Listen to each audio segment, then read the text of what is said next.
Donald Trump যে কথা বলেছেন একেবারেই উলঙ্গভাবে কথা বলেছেন যে কিসের আন্তর্জাতিক আইন, আমরা যা বলবো সেটাই আইন। তারা কি করলো, ভেনিজুয়েলার প্রেসিডেন্টকে তুলে নিয়ে গেল, ওইদিকে রাশিয়ার তেলবাহী জাহাজ আটক করলো। রাশিয়া কিন্তু উত্তর সাগর, কৃষ্ণ সাগর সহ কয়েকটা জায়গায় কিন্তু রাশিয়া মানে আমেরিকার এবং ব্রিটেনের জাহাজ অবরুদ্ধ করার ঘোষণা দিয়েছে। মানে আসলে যুদ্ধের সূচনা।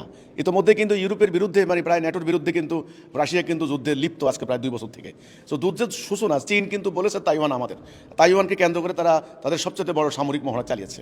এদিকে আমাদের বাংলাদেশে কিন্তু ভারতের আধিপত্যবাদের বিরুদ্ধে কিন্তু উত্তাল, ভারতীয় বাংলাদেশ দখল করে নেবে, 5 মিনিটের ভিতরে ঢাকা দখল করবে ইত্যাদি হুমকি দেওয়া হচ্ছে। কাজেই পরিস্থিতি তো তৃতীয় বিশ্বযুদ্ধ আমি মনে করি শুরু হয়ে গেছে। এটা আমার মূল্যায়ন কিছু নেই। এখন আপনারা বলতে পারেন বাঁচবেন কীভাবে, এটা আপনি বলতে পারেন। বাংকার খুঁড়ে থাকার মতো প্রযুক্তি, টাকা পয়সা আমাদের নাই। আমরা জানছি সুইজারল্যান্ডে, সুইডেনে ওনারা অলরেডি বাংকার খুঁড়ে বড় লোকেরা বাংকারে চলে গেছে, অনেকে তাদের দেশে চলে যাওয়ার ব্যবস্থা করেছে, অনেকে আকাশে থাকার ব্যবস্থা করেছে। আমাদের তো কোথাও যাওয়ার জায়গা নেই।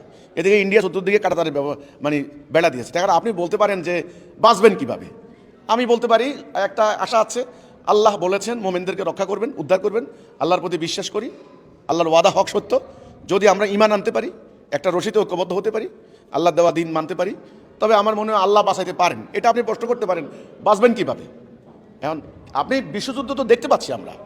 এখন ফাইনালি অ্যাটম বোমা বিস্ফোরণ ঘটবে, কয়েকশো কোটি মানুষ মারা যাবে, এই দৃশ্য দেখার বাকি আছে। আর এই সেটা শুরু হয়ে গেছে অলরেডি।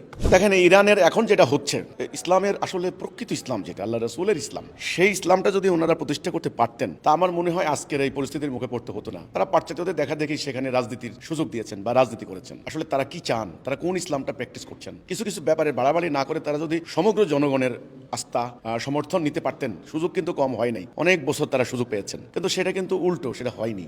যাই হোক, তবু আমি বলতে চাইব যেখানে অন্যান্য মুসলমান রাষ্ট্রগুলি নতজানু নীতি প্রায় সারেন্ডার করেছে পশ্চিমাদের কাছে, একমাত্র মাথা উঁচু করে দাঁড়িয়েছিল ইরান, এবং ইসরায়েলের এই অন্যায় বা আগ্রাসনের বিরুদ্ধে প্রতিবাদ জানিয়েছিল ইরান। তো ইরানই ছিল একমাত্র তাদের মাথা ব্যথা এবং তাদের মানে থ্রেট। সেই ইরানকে যখন লণ্ডভণ্ড করে দেওয়ার চূড়ান্ত ফয়সালা হয়ে গেছে, তাহলে আমি তো মনে করি না 57টা মুসলিম রাষ্ট্রের আর কোনো রাষ্ট্রের অস্তিত্ব কার্যত থাকবে কি না। হ্যাঁ, থাকতে পারে, আপনার একটা সরকার স্বীকৃতি থাকবে, তাদেরকে প্রভু বলে মেনে নিলে তো হয়ে গেল, আর কোনো কথা নেই। তো ইরানের এই আজকের এই পরিস্থিতি, যে আভ্যন্তরীণ রাজনৈতিক গোলযোগ, এটা একেবারে নির্লজ্জের মতো সরাসরি প্রকাশ্যে ট্রাম্প বলেছে যে বিক্ষোভকারীদেরকে দমন করলে সরকারকে হামলা করবে। সেখানে যেই মানে রেজা শাহ পাহলবির যিনি আছেন, উনি সরাসরি বলেছেন, মানে বিক্ষোভকারীদেরকে ইন্ধন দিয়েছেন।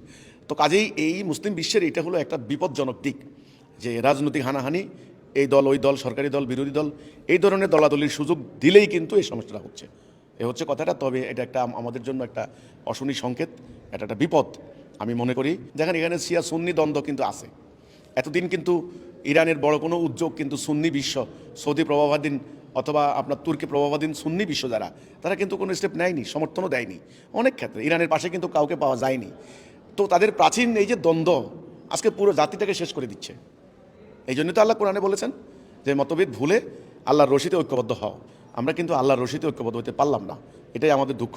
তবে আপনি যেটা বললেন, এ ধরনের ঘটনা যদি ঘটে এবং অচিরে ঘটে যাওয়ার সম্ভাবনা আছে, তাহলে মুসলিম বিশ্ব বলে আর কিছু থাকবে না। এটা হলো কথাটা। কঠিন একটা বিপর্যয় নেমে আসবে পুরো মধ্যপ্রাচ্যেই ইসরায়েলের দখলে চলে যাবে।